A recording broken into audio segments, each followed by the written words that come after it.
राष्ट्रपति पुतिन, अगला सवाल मेरा बहुत गंभीर सवाल है और वो इसलिए है क्योंकि आतंकवाद का दंश रूस ने भी झेला है, रशिया ने, और भारत भी झेल रहा है।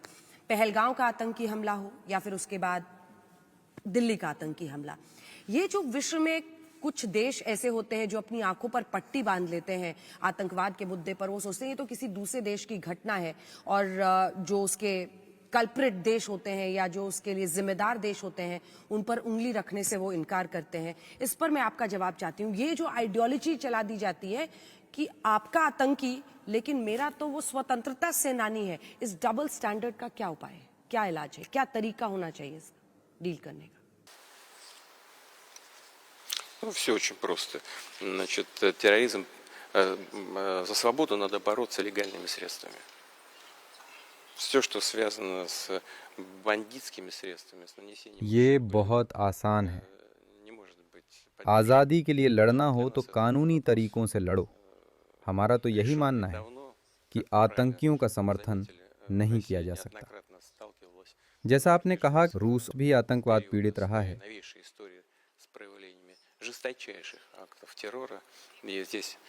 आतंकवाद के खिलाफ लड़ाई में रूस भारत के साथ है।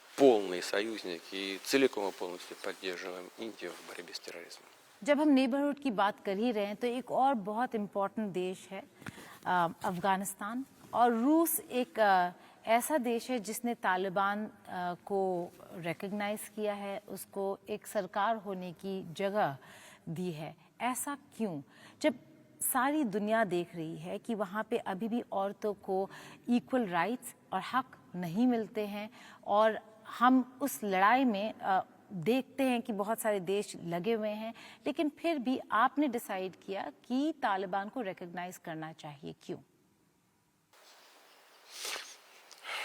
В каждой стране достаточно проблем, и в Афганистане, наверное, тоже, имея в виду и то обстоятельство, что уже десятилетиями... हर देश में समस्याएं हैं, अफगानिस्तान में भी हैं। ये बात सही है कि एक देश जो दशकों तक गृह युद्ध झेलता रहा, कितना भयावह मंजर था, और फिर तालिबान ने अफगानिस्तान की स्थिति पर नियंत्रण पाया, ये पहली वजह है, और ये आज की सच्चाई है। दूसरी वजह, अफगानिस्तान की सरकार ने बहुत कुछ किया है, और अब वो आतंकियों और उनके संगठनों को चिह्नित कर रहे हैं।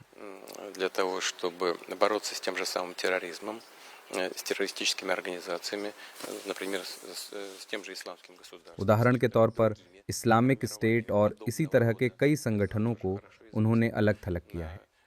अफगानिस्तान के नेतृत्व ने ड्रग्स नेटवर्क पर भी कार्रवाई की है, और वो इस पर और सख्ती करने वाले हैं। सबसे महत्वपूर्ण बात यह है कि वहाँ जो होता है उसका असर होता है, इसलिए हमें पता होना चाहिए कि क्या हो रहा है। हमें एक दूसरे के संपर्क में रहना चाहिए और मिलकर काम भी करना चाहिए। वही हमने किया। Для того, чтобы как-то влиять на происходящий процесс, нужно быть в контакте, нужно работать. Чем мы и занимаемся.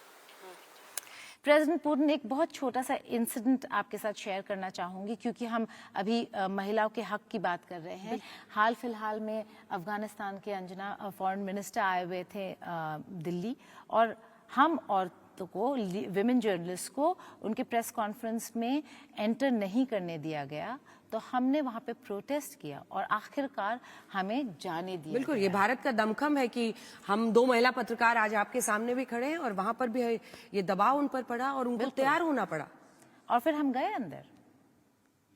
Вот смотрите, если бы он не приехал, вы бы не смогли повлиять на эти процессы. А так, देखिए, अगर उनके मंत्री भारत नहीं आते तो क्या आपकी महिलाओं के पास मौका होता अपनी बात कहने का? वो अफगानिस्तान से आए, आपने अपनी आंखों से भेदभाव देखा, तभी तो महिलाओं ने अपनी बात रखी। ये बदलाव बहुत बड़ा तो नहीं, लेकिन वहाँ की परिस्थितियों पर असर डालेगा। मान लीजिए अफगानिस्तान से कोई संपर्क नहीं रखें तो क्या होगा? वो लोग वैसे ही रहते, और आप भी अपना प्रभाव उन पर नहीं डाल पाते। तालिबान से दूरी बनाने के बजाय उनके संपर्क में रहना बेहतर है।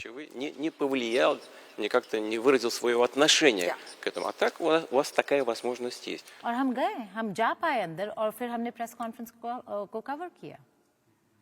ये बस एक छोटी सी जानकारी थी जो आपसे हम लोग शेयर कर रहे थे, लेकिन सर एक और राष्ट्रपति पुतिन फ्लैश पॉइंट है और वो फ्लैश पॉइंट है गाजा।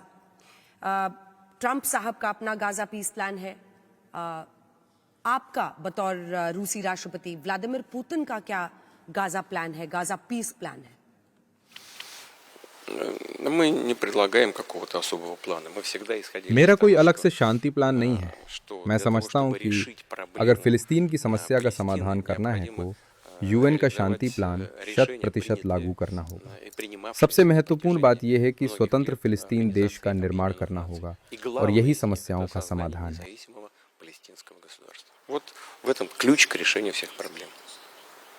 और अगर गाज़ा और इज़राइल और पैलेस्टाइन की ही बात करें तो हमने देखा है कि इस दौर में जो अरब देश हैं वो फ़िलिस्तीन के साथ वैसे नहीं खड़े हुए जिस तरीके से आपके ही एलाय, आपके ही जो दोस्त हैं ईरान खड़ा हुआ। ऐसा क्यों? ये क्या चेंज्ड वर्ल्ड ऑर्डर है जो हम कभी सोच भी नहीं सकते थे, जहां ईरान इज़राइल और वेस्ट से लड़ रहा है फ़िलिस्तीन के लिए और अरब देश उतने स्ट्रांगली आगे खड़े होकर फ़िलिस्तीन के हक के लिए नहीं लड़ रहे।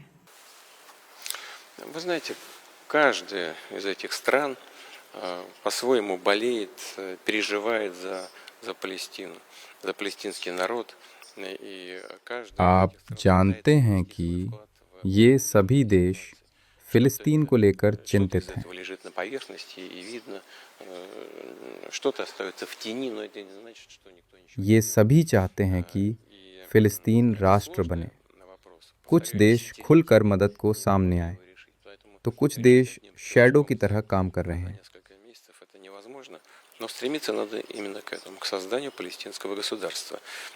И ये कहना कि किसी ने कुछ नहीं किया ठीक नहीं है। ये एक जटिल समस्या है, दशकों से उलझी हुई। इसका समाधान रातों रात नहीं हो सकता। हम एक स्वतंत्र फिलिस्तीन राष्ट्र चाहते हैं। вообще самое важное, что было сделано в процессе последних шагов по урегулированию в Газе. И, на мой взгляд, было бы... हाल ही में बंधकों की रिहाई को लेकर राष्ट्रपति ट्रंप ने जो किया है वो गाजा के पुनर्वास के लिए अच्छा कदम है। मैं मानता हूं कि ये सही होगा कि गाजा को एकजुट करके यूएन का सदस्य होने के नाते हम अपने मित्र देशों के साथ हमेशा इस चर्चा में भाग लेते हैं। Такие варианты есть, такие варианты обсуждаются и арабскими странами, и с соседями, и не только, и в Штатах обсуждается, я знаю. Ну, и мы в рамках Организации Объединенных Наций, мы всегда были участниками этого процесса и продолжим эту работу вместе с нашими друзьями. Right.